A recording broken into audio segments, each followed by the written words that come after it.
So today we're going to unbox and do a quick review of the Ticwatch 2. Now the beauty about the Ticwatch 2 is this is a Kickstarter campaign to kind of like find a medium ground between the two. Supposedly this is the watch if you swap or have two phones, Apple, Android, and do that kind of thing. So let's get to it. So the packaging isn't quite the premium feel of the Apple Watch nor the Samsung Gear S2. So still, it's not a cheap watch by any stretch of the imagination. It does feel quite nice, you know, first impressions are it looks okay. So that's the magnetic charge base. Obviously, whenever you need to, just chop it onto there. It's a micro USB connector on there, but it's a very neat little charging dock, just sits there and does that. So what have we got in here? User guide. Yeah, I'm a bloke, I'm not going to read the user guide. And the screen protector. So it cleans it and then a wipe to clean it off, and then what feels to be a piece of glass. Let's see if it came with any power. No, it does look to be dead.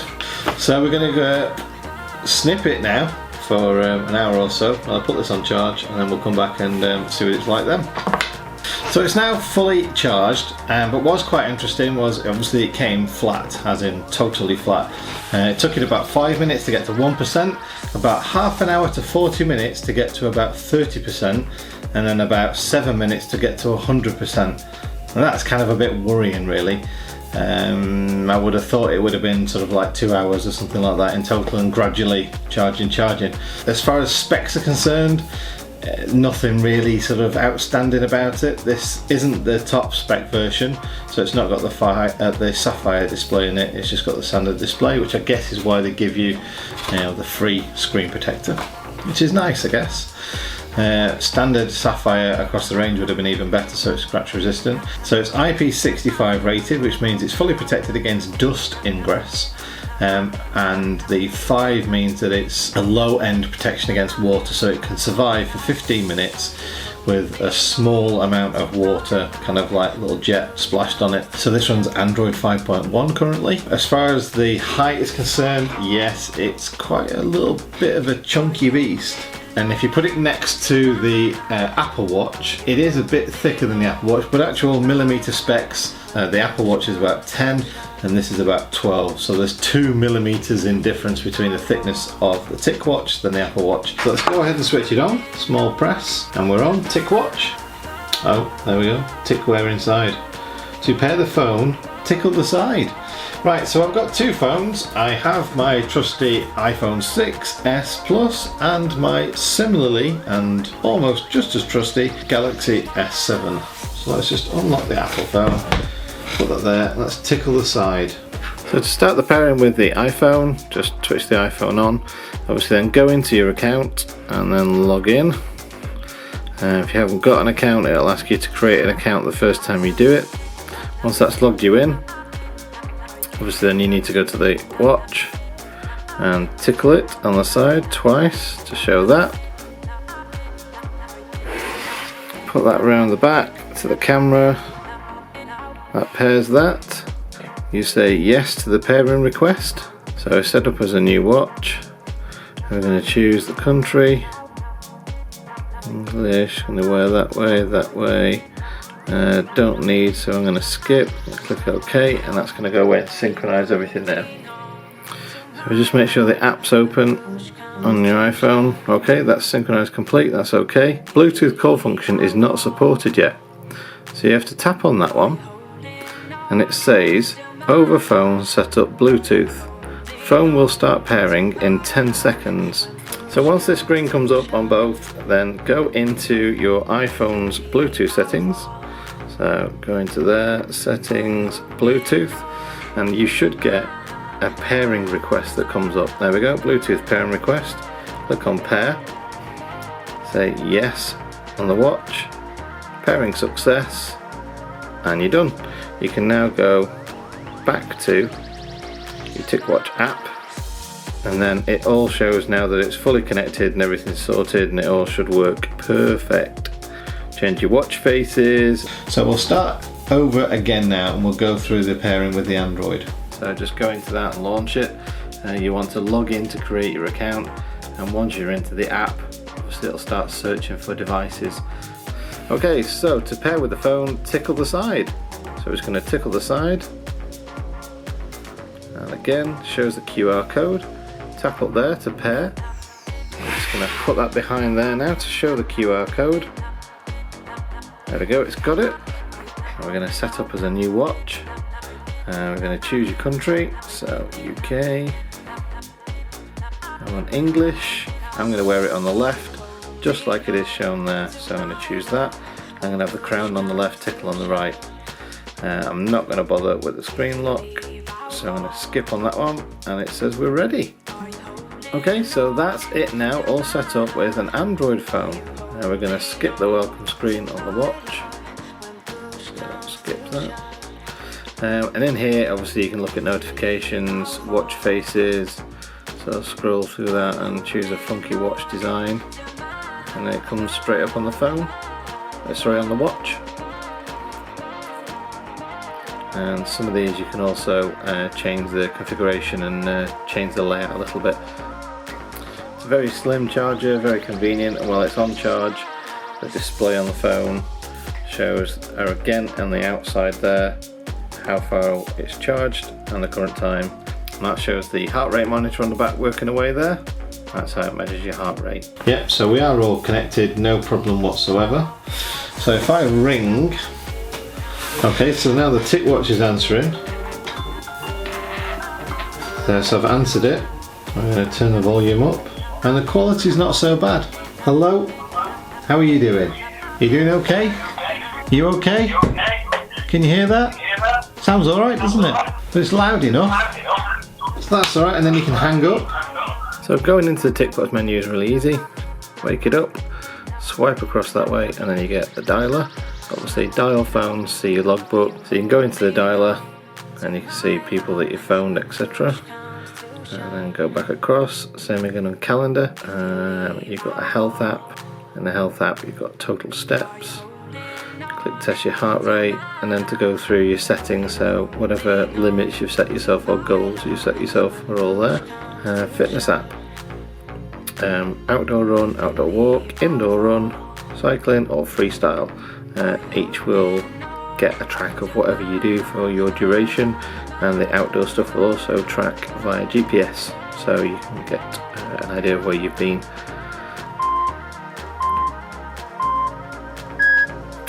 And top is obviously the time so far, and then you can then scroll through your calories burnt, distance, speed, pace, current heart rate, keep going through that way. And to finish, you just tap on the screen. You can either pause it or complete. When you complete, it'll tell you exactly what you did, and you can either save or delete it, and the same for all the other ones. Weather app is very basic. It is just going to give you a weather forecast. If you scroll up, it'll give you for the next few days as well. Stopwatch pretty much speaks for itself. It is just a stopwatch. Recorder to record voice memos. Timer for obviously measuring something in time. Set alarms with reminders, and calendar, and then the settings to go through certain setups, so network, Wi-Fi, sound, vibration, power saving, gestures. Security, do you want a pin or a swipe pattern code on there, or nothing at all? And some preference details as well. For example, do you want it to be private, as in it'll go blank and just vibrate when something comes in, or it'll show you a message on the screen, so whether you want to keep that message from people seeing it or not, that's that. 24-hour or 12-hour time format on the clock, brightness level, screen timeout, how many seconds after doing something do you want the screen to time out. Units, obviously you've got imperial or metric, and that just goes soon. Again, on some temperature or Fahrenheit Celsius. The date format as well. Watch face, you can have enabled or disabled, whichever you want to do that. So if you change it to disabled, you can only change it from the settings in the app, rather than pressing and hold on here and then scrolling through that way, which is a very good thing. Say for example, if you cross your arms and you do like that and you put your hand on there, what you might find is you're inadvertently selecting to change the watch face, so that's a good feature to turn that off. Hot word is just basically, just a word it's going to listen out for, and you can set that on there, a bit like, hey Siri or hey Google or whatever. Text to speech, obviously it'll read your text messages out to you and the weather forecast and things like that. Wearing preferences, you know, which hand are you going to wear it on, and are you going to have it so that the crown is on the left or the right, and are you going to use the tickle so you can scroll up or scroll down. And those pretty much, other than the languages and the voice services, is it. See notifications, you scroll up, and to see the little control panel you go down from the top, and you can set things like flight mode, quiet time mode, or just totally turn off the buzzer or speaker. Shows you your battery percentage for each there as well, and you can kind of scroll through and go through each one of them. For example, that one will ping your phone, but so we're disconnected at the moment. You can set your brightness from there as well. You can go into settings from there, or from that one you can basically go through and set the ring and vibrate kind of settings, and that way will turn off tap to wake, which is tilt to wake, sorry, which is when you turn your wrist and it wakes up. And the next one along is just to play music, and then you're at the weather, total steps, and then you're back there again. And if you go this way is your voice search. If you want to wake it up, just a quick tap and that wakes it up. If you want it to go to sleep, cover it up and that makes it go to sleep. So those are the apps and software features of the Ticwatch 2.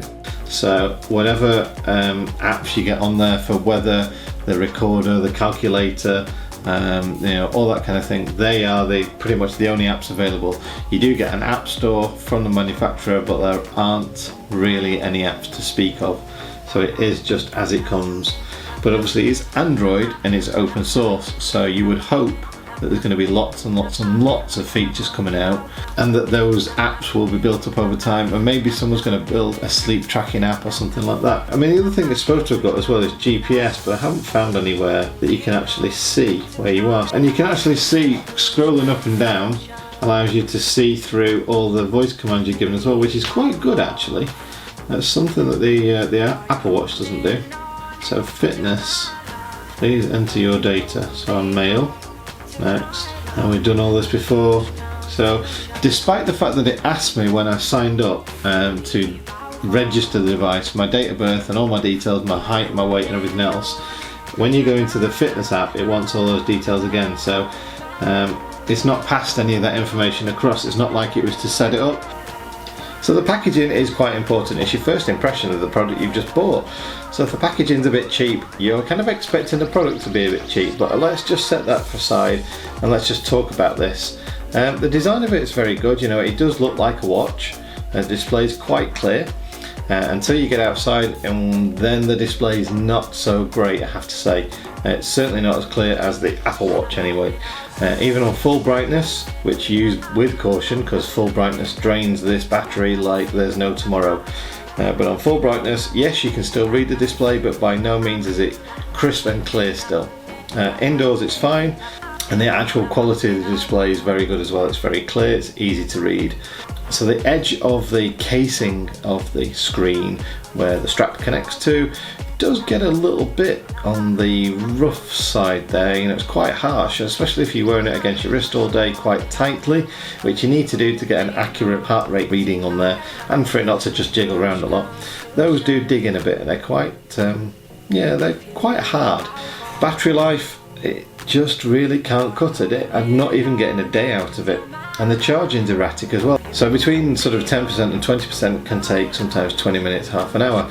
Between 30-40% and 100% can take 5 to 10 minutes. So there's something, you know, not quite right about the charging sort of structure in the software. I don't at all see the point in this tickle thing. First of all, it isn't on the top edge where you might think it is, which is easy to get to.